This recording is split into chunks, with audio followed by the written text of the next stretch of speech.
বর্তমান সময়ে দাঁড়িয়ে ফেসবুক হলো একটি জনপ্রিয় যোগাযোগ মাধ্যম। চ্যানেল আই নলেজের এই পর্বে আমরা আলোচনা করব ফেসবুকের ইতিহাস সম্পর্কে।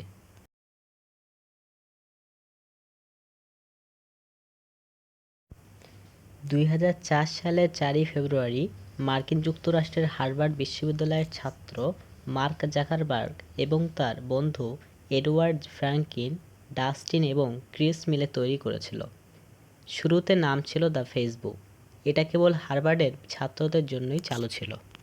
পরে এটি অন্যান্য বিশ্ববিদ্যালয় যেমন স্ট্যানফোর্ড, কলম্বিয়া ইত্যাদির জন্য খুলে দেওয়া হয়।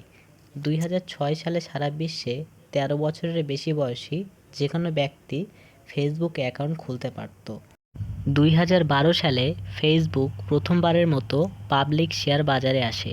একই বছর ফেসবুক 1 বিলিয়ন তথা 1 কোটি মাসিক সক্রিয় ব্যবহারকারীর মাইলফলক অতিক্রম করে। পরবর্তীতে ইনস্টাগ্রাম, হোয়াটসঅ্যাপের মতো বড় বড় কোম্পানি কিনে নেয়। 2021 সালে ফেসবুক কোম্পানি তার মূল কর্পোরেট নাম পরিবর্তন করে মেটা প্ল্যাটফর্ম রাখে। তবে সোশ্যাল মিডিয়াতে ফেসবুক রয়েছে। ভিডিওটা কেমন হয়েছে তা কমেন্টের মাধ্যমে জানাবেন। আমাদের ভিডিও সবার আগে পেতে অনুরোধ করব সাবস্ক্রাইব করে পাশে থাকা বেল আইকনটিতে ক্লিক করার জন্য। ধন্যবাদ।